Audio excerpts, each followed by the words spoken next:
Hi hello ನಮಸ್ಕಾರ Karnataka, welcome back to my channel and new another video. So ಏನಪ್ಪ ಇವತ್ತಿನ video ಅಂತ ಹೇಳಿದ್ರೆ, ಕಳೆದ 3-4 ದಿನಗಳಿಂದ ಕನ್ನಡ ಯೂಟ್ಯೂಬ್ ಕಮ್ಯುನಿಟಿಯಲ್ಲಿ ಕೆಲವೊಂದು ಟಾಕ್ಸಿಕ್ ಕಾಂಟ್ರವರ್ಸಿ ಯೂಟ್ಯೂಬ್ ಜಗಳ ಅಂತೇಳಿ ಅರ್ಧ ಆಡ್ತಾ ಇದೆ. ಏನಿದು ಕಮ್ಯುನಿಟಿ ಪ್ರಾಬ್ಲಮ್, ಏನಿದು ಕಾಂಟ್ರವರ್ಸಿ ಅಂತ ನೋಡೋಣ. ಅದಕ್ಕೂ ಮುಂಚೆ ಕೆಲವೊಬ್ರು ಕಮೆಂಟ್ ಹಾಕ್ತೀರಾ, ನೀನೇನ್ ದೊಡ್ಡ ಯೂಟ್ಯೂಬರ, ನೀನೇನ್ ದೊಡ್ಡ ಕಾಂಟೆಂಟ್ ಕ್ರಿಯೇಟರ.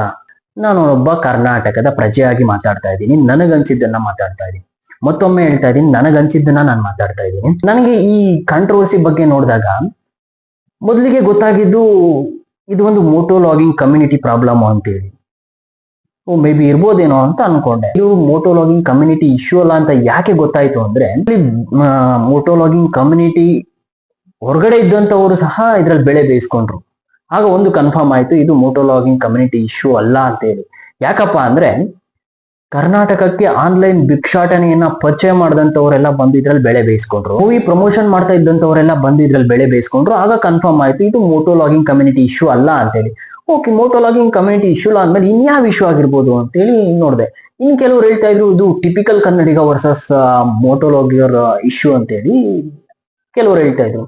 ಮೇ ಬಿ ಇರ್ಬೋದೇನೋ, ಯಾಕಂದ್ರೆ ಟಿಪಿಕಲ್ ಕನ್ನಡಿಗ ಅವರ ಒಂದು ಗ್ರೋತ್ ರೇಟ್ ಏನಿದೆ ಅದು ಸಡನ್ ಆಗಿ ತುಂಬಾನೇ ದೊಡ್ಡ ಮಟ್ಟಕ್ಕೆ ಹೋಯ್ತು. ಸೊ ಮೇ ಬಿ ಅವ್ರಿಗಾಗದೇ ಇರೋ ಹೇಟರ್ಸು ಈ ಕಾಂಟ್ರವರ್ಸಿನ ಹುಟ್ಟಾಕಿರ್ಬೋದೇನೋ ಅಂತ ಅನ್ಕೊಂಡೆ.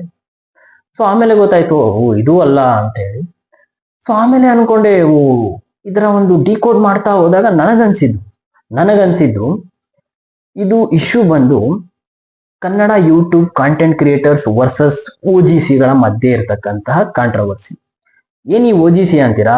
ನೀವ್ ಹೇಳ್ದಾಗೆ ಒರಿಜಿನಲ್ ಗ್ಯಾಂಗ್ಸ್ಟರು ಅಲ್ಲ, ಯಾವುದು ಅಲ್ಲ ಸರ್, ಒರಿಜಿನಲ್ ಗ್ಯಾಂಬ್ಲರ್ಸ್ ಕಮ್ಯುನಿಟಿ. ಮತ್ತೊಮ್ಮೆ ಹೇಳ್ತಾ ಇದ್ದೀನಿ, OGC ಅಂದ್ರೆ ಒರಿಜಿನಲ್ ಗ್ಯಾಂಬ್ಲರ್ಸ್ ಕಮ್ಯುನಿಟಿ. ಅವರ ಮತ್ತು ಈ ಕಡೆ ಏನು ಆನ್ಲೈನ್ ಗ್ಯಾಂಬ್ಲಿಂಗ್ ವಿರುದ್ಧ ಇದ್ದಂತಹ ಒಂದು ಕಾಂಟೆಂಟ್ ಕ್ರಿಯೇಟರ್ಸ್ ಮಧ್ಯೆ ಇರತಕ್ಕಂತ ಜಗಳ ಅಂತೇಳಿ ಕನ್ಫರ್ಮ್ ಆಯ್ತು. ಸೊ ಮೇ ಬಿ ಇರ್ಬೋದು. ಯಾಕಪ್ಪ ಅಂದ್ರೆ, 2-2.5 ವರ್ಷಗಳ ಹಿಂದೆ ಇದೇ ಕನ್ನಡ ಯೂಟ್ಯೂಬರ್ ಆದಂತಹ ಕಿತ್ತಡಿ ಕಿರಣ್, ನೀವೆಲ್ಲ ನೋಡಿರ್ಬೋದೇನೋ, ಅವರು ಮೋಟೋಲಾಗರ್. ಸೊ ಅವರು ಒಂದು ಅಭಿಯಾನವನ್ನ ಮಾಡ್ತಾರೆ, ಬ್ಯಾನ್ ಆನ್ಲೈನ್ ಬೆಟ್ಟಿಂಗ್ ಆಪ್ಸ್ ಅಂತೇಳಿ ಒಂದು ಅಭಿಯಾನವನ್ನ ಮಾಡ್ತಾರೆ. ಸಾಕಷ್ಟು ರೈಡ್ಗಳಲ್ಲಿ ಈ ಅಭಿಯಾನವನ್ನ ಅವ್ರು ತಗೊಂಡು ಹೋಗ್ತಾರೆ. ಒಂದು ದೊಡ್ಡ ಮಟ್ಟಕ್ಕೆ ಇದಾಗುತ್ತೆ. ಅದು ಯಾವ ರೀತಿ ರೀಚ್ ಆಯ್ತು ಅಂದ್ರೆ, ಈ OGCಗಳಿಗೆ ರೀಚ್ ಆಯ್ತೋ ಇಲ್ಲೋ ಗೊತ್ತಿಲ್ಲ, ಆದ್ರೆ ಕರ್ನಾಟಕದ ಮನೆಗೆ ಈ ಅಭಿಯಾನ ರೀಚ್ ಆಯ್ತು. ಕರ್ನಾಟಕದ ಜನ ಯಾರು ಗ್ಯಾಂಬ್ಲಿಂಗ್ ಪ್ರಮೋಷನ್ ಮಾಡ್ತಾ ಇದ್ರು ಅವ್ರಿಗೆ ಒಂದು ತಕ್ಕ ಪಾಠನ ಕಲ್ಸಿದ್ರು. ಯಾವ ರೀತಿ ಕಲ್ಸಿದ್ರು ಅಂದ್ರೆ, ಈ ಯಾರು ಗ್ಯಾಂಬ್ಲಿಂಗ್ ಮಾಡ್ತಾ ಇದ್ರು ಅವ್ರ ವ್ಯೂಸ್ ರೇಟ್ ಒಂದ್ಸಲಿ ಹೋಗಿ ನೋಡ್ಕೊಂಡ್ ಬನ್ನಿ. ಯಾವ ರೀತಿ ಡೌನ್ ಆಗೋಯ್ತು ಅಂದ್ರೆ, ಇವತ್ತಿಗೂ ಅವ್ರ ವ್ಯೂ ರೇಟು ಅದೇ ಡೌನ್ ಅಲ್ಲೇ ಇದೆ. ಸೊ ನೀವು ಹೋಗಿ ನೋಡ್ಕೊಂಡ್ ಬನ್ನಿ. ಮೇ ಬಿ ಅದೇ ಕಾರಣ ಆಯ್ತು ಈ ಕಾಂಟ್ರವರ್ಸಿಗೆ ಅಂತೇಳಿ ನನಗೆ ಅನ್ಸಿದ್ದು ಮೇಲ್ನೋಟಕ್ಕೆ. ಯಾಕಂದ್ರೆ ಒಂದು ಕಡೆ ಅವ್ರಿಗೆ ಗ್ಯಾಂಬ್ಲಿಂಗ್ ಪ್ರಮೋಷನ್ ಪ್ರಾಫಿಟ್ ಹೋಯ್ತು, ಇನ್ನೊಂದು ಕಡೆ ವ್ಯೂಸ್ ರೇಟ್ ಕಡಿಮೆ ಆಯ್ತು, ಅಲ್ಲಿ ಪ್ರಾಫಿಟ್ ಹೋಯ್ತು.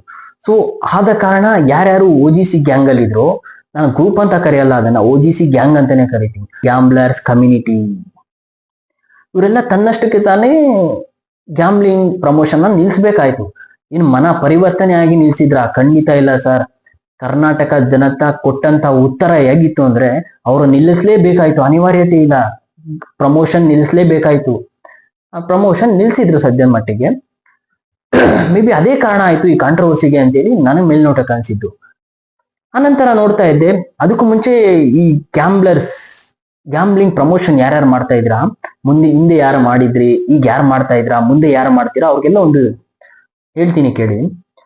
ನೀವು ಎಷ್ಟು ಜನರ ಕರ್ನಾಟಕ ಯುವಕರನ್ನ ಹಾಳು ಮಾಡಿದೀರಾ, ಅವರ ಜೊತೆ ಚೆಲ್ಲಾಟ ಆಡಿದಿರಾ, ಅವರ ಪ್ರಾಣಗಳನ್ನ ಕಳೆದುಕೊಳ್ಳೋ ರೀತಿಯಲ್ಲಿ ನೀವೆಲ್ಲ ಸಾಕ್ಷಿದಾರರಾಗಿದ್ದೀರಾ. ಈ ಗ್ಯಾಂಬ್ಲಿಂಗ್ ಅನ್ನೋದು ಯಾವ ಮಟ್ಟಕ್ಕೆ ಹೋಯ್ತು ಅಂದ್ರೆ, 1,000 ರೂಪಾಯಿ ಹಾಕಿದ್ರೆ 5,000 ಬರುತ್ತೆ, 2,000 ಹಾಕಿದ್ರೆ 10,000 ಬರುತ್ತೆ ಅಂತ ಹೇಳಿ ಜನರನ್ನ ಚೂತಿಯ ಮಾಡಿ, ನೀವು ಒಬ್ಬ ಒಳ್ಳೆ ಕಾಂಟೆಂಟ್ ಕ್ರಿಯೇಟರ್ ಆಗಿದ್ರೆ, ನೀವು ಸೋಷಿಯಲ್ ಇನ್ಫ್ಲೂಯೆನ್ಸರ್ ಆಗಿದ್ರೆ, ನಿಮ್ಮ ಸಬ್ಸ್ಕ್ರೈಬರ್ಗೆ ನೀವು ಒಳ್ಳೇದನ್ನ ಹೇಳ್ಕೊಡಿ.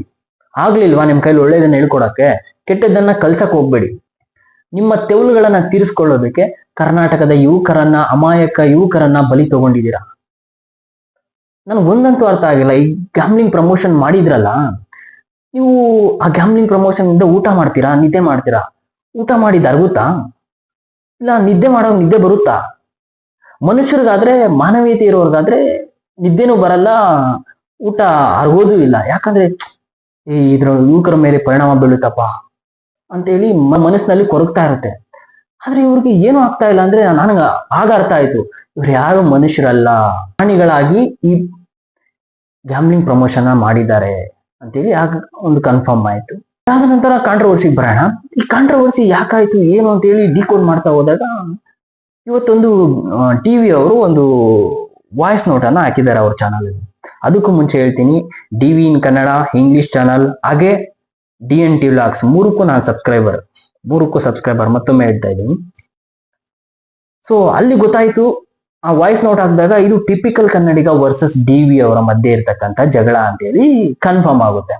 ಇದನ್ನ ನಾನು ಹೇಳಿರೋದಲ್ಲ, ಡಿವಿ ಅವರೇ ಹೇಳಿದ್ದಾರೆ. ಅವ್ರು ಏನೋ ಒಂದು ಲೈನ್ ಹೇಳಿದ್ದಾರೆ ಅವರ ವಿಡಿಯೋದಲ್ಲಿ. ಸೊ ಅದು ನನಗೆ ಹೇಳಿರೋದು, ನನ್ನ ಫ್ಯಾಮಿಲಿಗೆ ಹೇಳಿರೋದು ಅಂತ ಹೇಳಿ ಡಿವಿ ಅವರು ಒಪ್ಕೊಂಡಿದ್ದಾರೆ. ಅದು ಯಾಕೆ ಡಿವಿ ಅವರು ಒಪ್ಕೊಂಡ್ರು, ಇದು ನನಗೆ ಹೇಳಿರೋದು ಅಂತ ಅನ್ಕೊಂಡ್ರು ನನಗ್ ಗೊತ್ತಿಲ್ಲ. ನಾನ್ ನೋಡಿರೋ ಪ್ರಕಾರ ಡಿವಿ ಅವರು ಆ ಒಂದು ಲೈನ್ಗೆಲ್ಲ ಕೆರಳೋ ಅಂತವ್ರು ಅಲ್ಲ. ಆ ಕೆರಳಿರೋ ಕಾರಣ ಹಿಂದೆ ಹೇಳಿದ್ನಲ್ಲ, ಈ ಪ್ರಾಫಿಟ್ ಅದು ಇರ್ಬೋದು ಅಂತ ನನಗೆ ಮೇಲ್ನೋಟಕ್ಕೆ ಅನ್ಸಿದ್ದು. ಆದ್ರೆ ಡಿವಿ ಅವರು ಒಪ್ಕೊಂಡಿದ್ದಾರೆ ಇದು ನನಗೆ ಹೇಳಿರೋದು ಅಂತೇಳಿ. ಓಕೆ, ನೀವೇ ಒಪ್ಕೊಂಡಿದ್ದೀರಾ ಇದು ನಮ್ಗೆ ಹೇಳಿರೋದು, ನನ್ನ ಫ್ಯಾಮಿಲಿಗೆ ಹೇಳಿರೋದು, ಪರ್ಸನಲ್ ಮ್ಯಾಟ್ರಿಗೆ ಬಂದಿದ್ದೀರಾ ಅಂತ.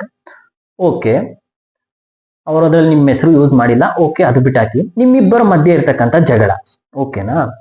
ನಿಮ್ಮಿಬ್ಬರ ಮಧ್ಯೆ ಇರ್ತಕ್ಕಂಥ ಜಗಳನ ಒಂದು ಕಮ್ಯುನಿಟಿ ಇಶ್ಯೂ ಅಂತೇಳಿ ಸ್ಪ್ರೆಡ್ ಮಾಡ್ತೀರಾ. ಇದು ಮೋಟೋಲಾಗಿಂಗ್ ಕಮ್ಯುನಿಟಿ ಇಶ್ಯೂ ಅಂತೇಳಿ ಪೋರ್ಟ್ರೇ ಮಾಡ್ತೀರಾ. ಆನಂತರ ಅದು ನೀವೇ ಒಪ್ಕೊಂತೀರಾ ನನಗೆ ಹೇಳಿರೋದು. ಸೊ ಓಕೆ, ನಿಮ್ಮಿಬ್ಬರ ನಡುವೆ ಇರ್ತಕ್ಕಂಥ ಪ್ರಾಬ್ಲಮ್ ನೀವೇ ಸಾರ್ಟ್ ಔಟ್ ಮಾಡ್ಕೊಳ್ಳಿ, ಹೆಂಗಾದ್ರೂ ಮಾಡ್ಕೊಳ್ಳಿ. ಅವರು ರಿಯಾಕ್ಷನ್ ಯಾವ ರೀತಿ ಕೊಡ್ತಾರೋ, ನೀವು ಯಾವ ರೀತಿ ಅವ್ರಿಗೆ ರಿಯಾಕ್ಷನ್ ಕೊಡ್ತಿರೋ ಎಲ್ಲ ಹಕ್ಕು ನಿಮ್ಗಿದೆ ಸರ್. ನೀವು ವಿಡಿಯೋ ಮೂಲಕ ಕೊಡ್ತಿರೋ, ಇಲ್ಲ ನಿಮ್ಮ ಪವರ್ನ ಯೂಸ್ ಮಾಡಿ ರಿಯಾಕ್ಷನ್ ಕೊಡ್ತಿರೋ, ಎಲ್ಲ ತರ ಕೊಟ್ಕೊಡಿ. ಯಾಕಂದ್ರೆ ನೀವ್ ಹೇಳ್ತಾ ಇದ್ರೆ ನನ್ಗೆ ಮಾಡಿರೋದು ಅಂತ ಹೇಳಿ ನಿಮ್ಮಿಬ್ಬರ ಮಧ್ಯೆ ಬಿಟ್ಟಿದ್ದು. ನೀವ್ ಯಾವ ತರ ಅದು ಸಾರ್ಟ್ ಔಟ್ ಮಾಡ್ಕೊಳ್ಳಿ ಅದನ್ನ, ಓಕೆನಾ? ನಿಮ್ಮಿಬ್ಬರ ಜಗಳದಲ್ಲಿ ಕನ್ನಡ ಯೂಟ್ಯೂಬ್ ಕಮ್ಯುನಿಟಿಗೆ ಯಾಕೆ ಗಲೀಜ್ ಮಾಡ್ತಾ ಇದ್ದೀರಾ ಸರ್? ಇದರಿಂದ ನಿಮ್ಗೇನು ಆಗಲ್ಲ ಸರ್. ನೀವು ಈಗಾಗ್ಲೇ ಬೆಳೆದ್ಬಿಟ್ಟಿದ್ದೀರಾ, ಓಕೆನಾ? ಈಗಾಗ್ಲೇ ಬೆಳೆದ್ಬಿಟ್ಟಿದ್ದೀರಾ ನೀವೆಲ್ಲ. ಸೊ ನಿಮ್ಗೆ ಏನು ಅಫೆಕ್ಟ್ ಆಗಲ್ಲ ಸರ್ ಇದರಿಂದ. ಸೊ ಇದು ಯಾರ ಮೇಲೆ ಪರಿಣಾಮ ಬೀಳುತ್ತೆ ಅಂದ್ರೆ, ಈಗೀಗ ಅಂಬೆಗಾಲಿ ಇಡ್ತಾ ಬರ್ತಾ ಇದಾರಲ್ಲ ಯೂಟ್ಯೂಬ್ಗೆ, ಅವರ ಮೇಲೆ ಯಾವ ರೀತಿ ಪರಿಣಾಮ ಬೀಳುತ್ತೆ ಅಂತೇಳಿ ಯೋಚನೆ ಆದ್ರೂ ಮಾಡಿದೀರಾ? ಇಲ್ಲ, ಯೋಚನೆ ಮಾಡಿಲ್ಲ. ಯೋಚನೆ ಮಾಡಿದ್ರೆ ಈ ಕಾಂಟ್ರವರ್ಸಿಗಳು ಇಷ್ಟು ದೊಡ್ಡ ಮಟ್ಟಕ್ಕೆ, ಸರ್ ನನಗನ್ಸುತ್ತೆ ಇದು ದೊಡ್ಡ ಮಟ್ಟಕ್ಕೆ ತಗೊಳೋ ಕಾಂಟ್ರವರ್ಸಿ ಅಲ್ವೇ ಅಲ್ಲ. ಸೊ ಇಲ್ಲಿ ಏನೋ ಒಂದು ಪ್ರೀ ಪ್ಲಾನ್ ಅಂತೂ ಇದೆ. ಒಟ್ಟಿನಲ್ಲಿ ಪ್ರೀ ಪ್ಲಾನಡ್ ಕಾಂಟ್ರವರ್ಸಿನೇ ಇದು, must and should pre planned controversy ಇದು, ಓಕೆನಾ? ಸೊ ನಿಮ್ಮಿಬ್ಬರ ಮಧ್ಯೆ ಇರ್ತಕ್ಕಂಥದ್ದು ನೀವು ಹೇಗಾದ್ರೂ ಸಾರ್ಟ್ ಔಟ್ ಮಾಡ್ಕೊಳ್ಳಿ, ಬಿಡಿ. ಆದ್ರೆ ಕನ್ನಡ ಯೂಟ್ಯೂಬ್ ಕಮ್ಯುನಿಟಿನ ಯಾಕೆ ಗಲೀಜ್ ಮಾಡ್ತಾ ಇದ್ದೀರಾ ಅಂತ ನನ್ನ ಪ್ರಶ್ನೆ. ಯಾವ ಮಟ್ಟಕ್ಕೆ ಹೋಯ್ತು ಅಂದ್ರೆ, ಪೊಲೀಸು, ಬ್ಯಾಂಗ್ಳೂರ್ ರೌಡೀಸು ಎಲ್ಲ ತೆಗೆದ್ಬಿಟ್ಟಿದ್ದೀರಾ. ಮಾಡಿ, ನಿಮ್ಮ ಪವರ್ ಯೂಸ್ ಮಾಡಿ, ನಿಮ್ಮ ಯಾವ ರೀತಿ ಬೇಕೋ ನೀವು ಸಾರ್ಟ್ ಔಟ್ ಮಾಡ್ಕೊಳ್ಳಿ. ಆದ್ರೆ ಬೇರೆಯವ್ರನ್ನೆಲ್ಲ ಯಾಕೆ ಎತ್ಕಟ್ತಾ ಇದ್ದೀರಾ ಅಂತ ನನ್ಗೆ ಅರ್ಥ ಆಗ್ತಾ ಇಲ್ಲ. ಇದು ಒಂದು ಇಶ್ಯೂ. ಆದ್ರೆ ಇನ್ನೊಂದು, ಅದೇ ವಿಡಿಯೋದಲ್ಲಿ ಡಿವಿ ಅವರೇ ಮಾತನ್ನ ಹೇಳ್ತೀರಾ, ಆನ್ಲೈನ್ ಗ್ಯಾಮ್ಲಿಂಗ್ ಯಾವುದೋ ನಾನು ಹಳೇದು ಮಾಡಿರೋದು. ಓಕೆ, ನಾನೇ ಹೇಳಿದೀನಿ, ನೀವು ಈಗ ನಿಲ್ಸಿದ್ದೀರಾ, ಸದ್ಯಕ್ಕೆ ಒಂದು ಇಂಚ ಮಾಡಿದೀರಾ, ಅದನ್ನ ಒಪ್ಕೊಳ್ಳಿ, ಮಾಡಿದೀರಾ, ಈಗ ನಿಲ್ಸಿದೀರಾ. ಒಂದು ಮಾತನ್ನ ಹೇಳ್ತೀರಾ, ಗೌರ್ಮೆಂಟೇ ಪರ್ಮಿಷನ್ ಕೊಡುತ್ತೆ, ಈ ಡಿಸ್ಕ್ಲೈಮರ್ ಹಾಕಿ ಯೂಸ್ ಮಾಡಕ್ಕೆ ಪರ್ಮಿಷನ್ ಇದೆ ಸರ್. ಪರ್ಮಿಷನ್ ಇಲ್ಲ ಅಂತ ಯಾರು ಹೇಳಿದ್ರು? ಇದೆ. ಗೌರ್ಮೆಂಟ್ ಹತ್ರ ಹೋಗಿ ಫೈಟ್ ಮಾಡಿ. ನಿಮ್ಮಿಂದ ಒಬ್ಬ ಸೋಷಿಯಲ್ ಇನ್ಫ್ಲೂಯೆನ್ಸರ್ ಆದ ನಿಮ್ಮಿಂದ ಇಂಥ ಮಾತುಗಳನ್ನ ನಾನು ಎಕ್ಸ್ಪೆಕ್ಟ್ ಮಾಡಿರ್ಲಿಲ್ಲ. ಮಾನವೀಯತೆ ಇರ್ತಕ್ಕಂಥವ್ರು ಯಾರು ಈ ಮಾತುಗಳನ್ನ ಹೇಳಲ್ಲ ಸರ್. ಯಾಕೆ ಗೊತ್ತಾ? ಎಷ್ಟೋ ಅಮಾಯಕರು ಬಲಿಯಾಗಿದ್ದಾರೆ ಸರ್. ಅವರ ಮನೆಗಳ ಪರಿಸ್ಥಿತಿ ನೋಡಿದ್ರೆ ಕಣ್ಣಲ್ಲಿ ನೀರೆಲ್ಲ ರಕ್ತ ಬರುತ್ತೆ. ಆದ್ರೆ ನೀವು ಈ ಸ್ಟೇಟ್ಮೆಂಟ್ಗಳನ್ನ ಕೊಟ್ರಲ್ವಾ, ಗೌರ್ಮೆಂಟ್ ಹತ್ರ ಫೈಟ್ ಮಾಡಿ, ಡಿಸ್ಕ್ಲೈಮರ್ ಹಾಕಿ ಯೂಸ್ ಮಾಡಕ್ಕೆ ಗೌರ್ಮೆಂಟ್ ಪರ್ಮಿಷನ್ ಇದೆ ಸರ್. ಹೌದು, ಒಂದು ವೇಳೆ ಗೌರ್ಮೆಂಟ್ ನಿಮ್ಮನ್ನ ಬಿಡ್ಬೋದು, ನ್ಯಾಯನೂ ನಿಮ್ಮನ್ನ ಬಿಡ್ಬೋದು, ಆದ್ರೆ ಕರ್ಮ ಅನ್ನೋದು ಬಿಡಲ್ಲ ಸರ್. ಅಲ್ಲೊಬ್ಬ ಇರ್ತಾನೆ. ಯಾರ್ಯಾರು ಕಷ್ಟ ಅನುಭವಿಸಿದರೆ ಈ ಆನ್ಲೈನ್ ಬೆಟ್ಟಿಂಗ್ ಇಂದ, ಅವರ ಶಾಪುಗಳಂತೂ ತಟ್ಟದೇ ಬಿಡಲ್ಲ ಸರ್, ಖಂಡಿತ.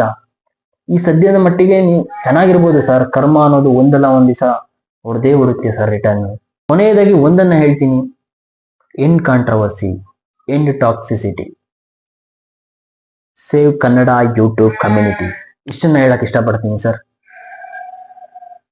ನಿಮ್ಗೇನಾದ್ರೂ ಅನ್ಸಿದ್ರೆ ಕಮೆಂಟ್ ಮಾಡಕ ತಿಳಿಸಿ. ಸೊ ನನಗನ್ಸಿದ್ದನ್ನ ನಾನು ಹೇಳಿದ್ದೀನಿ. ಇದು ತಪ್ಪೋ ಸರಿನೋ ನೀವು ಯಾವ ರೀತಿ ಅರ್ಥ ಮಾಡ್ಕೊಂತೀರೋ ನಿಮಗೆ ಬಿಟ್ಟಿದ್ದು. ಯಾಕಂದ್ರೆ 2 ಫಾಲೋವರ್ಸ್ ನೋಡ್ತಿರ್ತೀರಾ. ಸೊ ನಿಮ್ಗೆ ಬಿಟ್ಟಿದ್ದು, ಯಾವ ರೀತಿ ಅರ್ಥ ಮಾಡ್ಕೊಂತೀರಾ ನಿಮ್ಗೆ ಬಿಟ್ಟಿದ್ದು.